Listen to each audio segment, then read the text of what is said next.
S Vijayakumar കൂടി നമുക്കൊപ്പം ചേരുകയാണ്. ഈ അന്ത്യനിമിഷങ്ങൾ എങ്ങനെയാണ് വാക്കുകളിലാക്കി നിങ്ങളുടെ മനസ്സിലേക്ക് എത്തിക്കുക എന്നുള്ളത് പലപ്പോഴും എനിക്ക് ബുദ്ധിമുട്ടാകുന്നു എന്നത് മറ്റൊരു യാഥാർത്ഥ്യം. ഞാൻ വിജയകുമാറിലേക്ക് പോകുന്നു.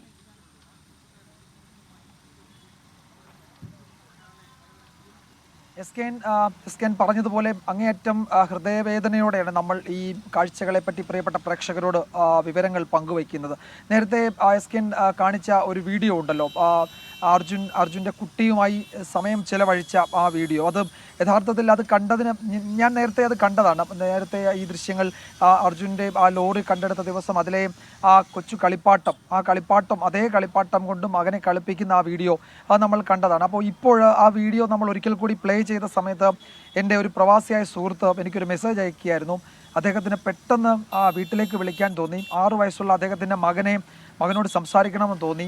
അപ്പോൾ കുടുംബാംഗങ്ങളോട് സംസാരിക്കണമെന്ന് തോന്നി. അപ്പോൾ പെട്ടെന്ന് ഞാൻ എൻ്റെ വീട്ടിലേക്ക് വിളിച്ച് എൻ്റെ കുഞ്ഞിനോട് സംസാരിച്ചു എന്നാണ് ആ സുഹൃത്ത് എനിക്ക് മെസ്സേജ് അയച്ചത്. അപ്പോൾ അവരൊക്കെ ഈ അർജുൻ്റെ അവസ്ഥ, അർജുൻ്റെ കുടുംബത്തിൻ്റെ സാഹചര്യം, അത് അവരുടെ ജീവിതത്തിലേക്ക് അവർക്ക് പറ്റിയ ഒരു അപകടം, അവർക്ക് പറ്റിയൊരു ദുരന്തം, അവരുടെ സഹോദരന് പറ്റിയൊരു ദുരന്തം എന്ന നിലയിലാണ് അതിനെയൊക്കെ കാണുന്നത്. അപ്പോൾ പ്രവാസികളായ മലയാളികളടക്കം എല്ലാവരും ഈ അർജുൻ്റെ ഇപ്പോഴത്തെ അന്ത്യയാത്ര ഇങ്ങനെ കണ്ടുകൊണ്ടിരിക്കുകയാണ്. അവരൊക്കെ പെട്ടെന്ന് വീട്ടിലേക്ക് വിളിച്ച് കുഞ്ഞിനെ പറ്റി അന്വേഷിക്കുന്ന അത്തരത്തിൽ വൈകാരികമായ ഒരു അവസ്ഥ ഈ വാർത്ത, ഈ കാഴ്ച അവർക്ക് അത്തരം ഒരു സാഹചര്യം സൃഷ്ടിച്ചിട്ടുണ്ട് എന്നാണ് എസ് കെ അവരൊക്കെ നമ്മളോട് വിളിച്ചു പറയുന്നത്. നമ്മൾ ഈ ജൂലൈ 16-ാം തീയതി ഉച്ചയ്ക്ക് ശേഷം ഈ ശിരൂരിൽ മണ്ണിടിച്ചിലുണ്ടായി എന്നൊരു വാർത്തയാണ് ആദ്യം നമ്മളുടെ അടുത്തേക്ക് വരുന്നത്. അന്ന് അരുൺ പൂപ്പറമ്പയാണ് ആ വാർത്ത റിപ്പോർട്ട് ചെയ്തത്. ഞാൻ ഓർക്കുന്നുണ്ട്, ആ സമയത്ത് നമ്മൾ ന്യൂസ് ഡെസ്കിലുണ്ടായിരുന്നു. അപ്പോൾ ആ സമയത്ത് അതിൽ കുറച്ച് വാഹനങ്ങളൊക്കെ പെട്ടിട്ടുണ്ട്, വലിയൊരു അപകടമാണ് എന്ന സൂചന ആ സമയത്ത് തന്നെ വന്നിരുന്നു. പിന്നീട് അതിൽ ആളുകൾ മരിച്ചു, ചിലരെ കാണാനില്ല എന്ന വിവരം വരുന്നു. അവിടെ ഉണ്ടായിരുന്ന ചില വാഹനങ്ങളൊക്കെ ഒഴുകിപ്പോയി, കൃത്യമായ എണ്ണമില്ല എന്ന ആ ഘട്ടത്തിൽ തന്നെ പറയുന്നുണ്ടായിരുന്നു. പക്ഷെ പിന്നീട് രാത്രിയായപ്പോഴേക്കും മരണസംഖ്യ കൂടി എന്ന വിവരമാണ് വരുന്നത്. ആ ഘട്ടത്തിലൊക്കെ ഏതെങ്കിലും ഒരു മലയാളി ആ അപകടത്തിൽ പെട്ടു എന്നൊരു വിവരം ഉണ്ടായിരുന്നില്ല. അതിന് ദിവസങ്ങൾക്ക് ശേഷമാണ് ഇതിൽ നമ്മളുടെ പ്രിയപ്പെട്ട, എല്ലാ മലയാളികളുടെയും പ്രിയപ്പെട്ട അർജുൻ, അദ്ദേഹത്തിൻ്റെ വാഹനവും ഈ അപകടത്തിൽ പെട്ടു എന്ന വിവരം വരുന്നത്. പിന്നീട് എസ് എല്ലാവരും പറഞ്ഞതുപോലെ സമാനതകളില്ലാത്ത തെരച്ചിലും ആ രക്ഷാദൗത്യവും ഒക്കെ എങ്ങനെ മുന്നോട്ട് പോയി എന്ന് നമ്മൾ കണ്ടതാണ്. കഴിഞ്ഞ ദിവസം ഒരു സുഹൃത്ത് ഫേസ്ബുക്കിൽ കുറിച്ചത് ഈ ഘട്ടത്തിൽ ഓർക്കുകയാണ്.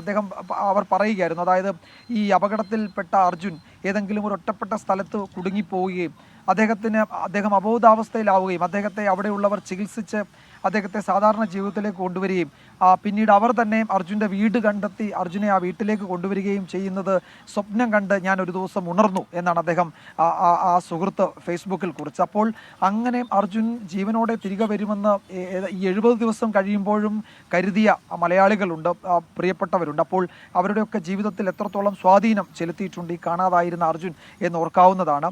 തന്നെയുമെല്ലാം ഓരോ മലയാളിയുടെയും നിത്യപ്രാർത്ഥനയിൽ, വിശ്വാസികളായ മലയാളികളുടെ പ്രാർത്ഥനയിൽ അർജുൻ ഉണ്ടായിരുന്നു, അർജുൻ്റെ കുടുംബം ഉണ്ടായിരുന്നു. നമ്മൾ ആരെങ്കിലും ഇത്രയും നാൾ ഒരാൾക്ക് വേണ്ടി പ്രാർത്ഥനാപൂർവ്വം കാത്തിരുന്നിട്ടുണ്ടോ എന്നറിയില്ല. അതുപോലെ ലോകമെമ്പാടുമുള്ള മലയാളികൾ അല്ലെങ്കിൽ മനുഷ്യസ്നേഹികളൊക്കെ ഈ വിവരം അറിഞ്ഞവർ അർജുൻ്റെ കുടുംബത്തെ പറ്റി അന്വേഷിക്കുമായിരുന്നു എല്ലാ ദിവസവും. എസ് കെ ഓർക്കുന്നുണ്ടാകും, നമ്മൾ ഈ അർജുൻ്റെ വാർത്ത, അതിൻ്റെ ശിരൂരിലെ ദൗത്യമൊക്കെ ഇടയ്ക്ക് ഒന്ന് അതിൻ്റെ വേഗം കുറഞ്ഞ സമയത്ത് മറ്റു ചില പ്രധാനപ്പെട്ട വാർത്തകളിലേക്കൊക്കെ നമ്മൾ കടന്ന ദിവസങ്ങളുണ്ട്. ആ ഘട്ടങ്ങളിലൊക്കെ നമ്മുടെ കമൻറ്റ് ബോക്സിൽ, യൂട്യൂബിലെ കമൻറ്റ് ബോക്സിൽ ആളുകൾ വന്ന് നിങ്ങൾ അർജുനെ പാതിയിൽ ഉപേക്ഷിച്ചോ, അർജുനെ ഒഴിവാക്കിയോ എന്നൊക്കെ നമ്മളോട് ദൈനംദിനം ചോദിക്കുന്ന കാഴ്ച നമ്മൾ കണ്ടതാണ്. അപ്പോൾ അർജുനെ പറ്റിയുള്ള ഒരു വേവലാതി മുഴുവൻ മലയാളികൾക്കും എല്ലാ കാലത്തും ഉണ്ടായിരുന്നു. അവരിങ്ങനെ നിരന്തരമായി നമ്മളോട് അന്വേഷിക്കുമായിരുന്നു, നിങ്ങൾ അർജുനെ ഉപേക്ഷിച്ചിട്ടാണോ മറ്റു വാർത്തകൾക്ക് പിന്നാലെ പോകുന്നത് എന്ന്. അപ്പോൾ ശിരൂരിലെ ദൗത്യത്തിൻ്റെ പുരോഗതി, അതിൽ അർജുനെ എന്ത് സംഭവിച്ചു, അർജുൻ്റെ വാഹനത്തിന് എന്ത് സംഭവിച്ചു, അർജുൻ്റെ കുടുംബത്തിൻ്റെ അവസ്ഥ എന്താണ്, അർജുൻ്റെ കുട്ടി എന്ത് ചെയ്യുന്നു, അർജുൻ്റെ ഭാര്യയ്ക്ക് ജോലി കിട്ടിയ വിവരം, ഇതൊക്കെ വലിയ ആ വാർത്ത അറിയാൻ ആളുകൾ ഇങ്ങനെ നിരന്തരമായും നമ്മളോട് അന്വേഷിക്കുന്നുണ്ടായിരുന്നു. വ്യക്തിപരമായും നമ്മളുടെ യൂട്യൂബിലെ കമൻറ്റ് ബോക്സിലുമൊക്കെ അത്തരം അന്വേഷണങ്ങൾ ഇടതടവില്ലാതെ വന്നുകൊണ്ടിരുന്നു. അതൊക്കെ വ്യക്തമാക്കുന്നത് ഓരോ മലയാളിയും അർജുൻ എന്ന ആ ചെറുപ്പക്കാരനെ അവരുടെ കുടുംബത്തിലെ ഒരു അംഗം എന്ന നിലയിൽ തന്നെ കണ്ടിരുന്നു എന്നാണ്. അപ്പോൾ അവരുടെ കുടുംബത്തിലൊരാൾക്ക് സംഭവിച്ച ദുരന്തമായി തന്നെയാണ് അവർ അതിനെ കാണുകയും ഒക്കെ ചെയ്തത്. അങ്ങനെയും ആ നിലയിൽ മലയാളികളാകെ, മനുഷ്യസ്നേഹികളാകെ ഒരുമിച്ച് നിന്ന് അർജുനെ കണ്ടെത്താൻ അവരവർക്ക് ചെയ്യാൻ പറ്റുന്നതൊക്കെ ചെയ്ത. ഇപ്പോൾ കഴിഞ്ഞ ദിവസം ഒരു താങ്ക് യു വിജയകുമാർ. ഇപ്പോൾ ആ കണ്ണാടിക്കലിലെ വീട്ടിന് മുന്നിൽ ഇപ്പോൾ തന്നെ വലിയൊരു നിര ക്യൂ ഉണ്ടായിരിക്കുന്നു. SP യൂട്യൂബ് ബിഹേവിയർ ഒരു കാര്യം പറഞ്ഞിരിക്കുന്നു. വയനാട് ദുരന്ത സമയത്ത് ഒരു ഓൺലൈൻ മാധ്യമത്തിൽ എവിടെയോ ഒരു ആദിവാസി കോളനിയിൽ അർജുൻ ഒളിച്ചിരിക്കുന്നതിൽ ഒരു ഫേക്ക് ന്യൂസ് വന്നിരുന്നു. ആ വാർത്ത സത്യമാകണമെന്ന് ഞാൻ ആഗ്രഹിച്ചു പോയിട്ടുണ്ട്. ഇതുപോലെ ഒരുപാട് ഫേക്ക് വാർത്തകൾ വന്നപ്പോഴും അതൊക്കെ സത്യമാകണമെന്ന് ആഗ്രഹിച്ചു. അർജുൻ്റെ മടങ്ങിവരവ് ആഗ്രഹിച്ച മലയാളി സമൂഹത്തിൽ പല ആളുകളും ഇത്തരം ഭാവനാസമ്പന്നമായ ചിത്രങ്ങൾ ശരിയായിരിക്കുമെന്ന് വിശ്വസിച്ച് പോയവരുണ്ട്. അവരെ നമുക്ക് കുറ്റപ്പെടുത്താൻ കഴിയില്ല. യഥാർത്ഥത്തിൽ സെപ്റ്റംബർ 18 ഈ ജൂലൈക്ക് ശേഷം സെപ്റ്റംബർ 18-നാണ് ഗോവയിൽ നിന്ന് ട്രെഡ്ജർ കാർവാറിലെത്തിയത്. അതോടെയാണ് ശരിക്കും 19-ാം തീയതി ഈ ട്രെഡ്ജർ ഷിരൂരിലെത്തുന്നു. അത് പിന്നീട് നടന്ന തെരച്ചിലിലാണ് ലോകഭാഗവും അർജുൻ്റെ ട്രക്കിലെന്ന് കരുതുന്ന കയറുമൊക്കെ കിട്ടിയത്. അങ്ങനെയാണ് അവസാനം അർജുൻ്റെ ലോറിയുടെ മിക്ക ഭാഗവും തലഭാഗവും ഒരു സ്കൂട്ടറുമൊക്കെ കിട്ടുന്നു. അങ്ങനെയാണ് അർജുൻ്റെ ലോറിയുടെ ക്യാബിനുമൊക്കെ കണ്ടെത്തുന്നത്. ഒരുപക്ഷെ അതോടെയാണ് ഇതിലെ ദുരൂഹത മാറുന്നതും ഗംഗാവലി പുഴയുടെ അഗാധത്തിൽ വെച്ച് എവിടെയോ അർജുൻ്റെ ജീവൻ എന്നേക്കുമായി നഷ്ടപ്പെട്ടു എന്ന് നമുക്ക് മനസ്സിലാകുന്നത്. ഒരുപക്ഷെ ഒരു വീടിൻ്റെ അത്താണിയാണ് പൊലിഞ്ഞു പോയത്.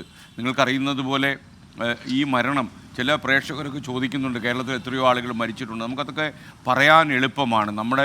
നമുക്ക് നമ്മുടെ ജീവിതത്തിൽ സംഭവിച്ച അല്ലെങ്കിൽ മറ്റുള്ള ആളുകളുടെ അനുഭവങ്ങളെല്ലാം കഥകളായി മാറും എന്ന് വിവരമുള്ള ആളുകൾ പറയുന്നത് പോലെ നമ്മുടെ വീട്ടിലാണ് ഈ മരണം നടന്നതെങ്കിൽ ഈ അർജുൻ്റെ ഈ വിലാപയാത്രയൊക്കെ നിങ്ങൾക്ക് എങ്ങനെയാണ് ചങ്കെടുപ്പില്ലാതെ താങ്ങാൻ കഴിയുക? ഒരുപക്ഷെ ഈ ജീവിതത്തിൽ ഒരിക്കൽ പോലും ഞാൻ അറിയാത്ത ഒരാളാണ് ഈ അർജുൻ.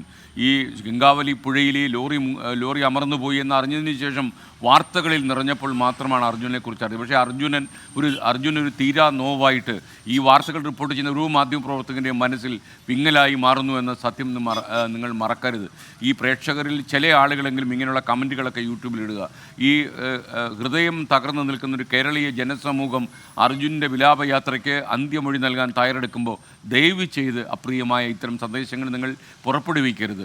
കാര്യം മനുഷ്യത്വം മരവിക്കാത്തവനാണ് മലയാളി എന്ന് തെളിയിക്കുന്നതാണ് ഇവിടെ ഈ ആൾക്കൂട്ടം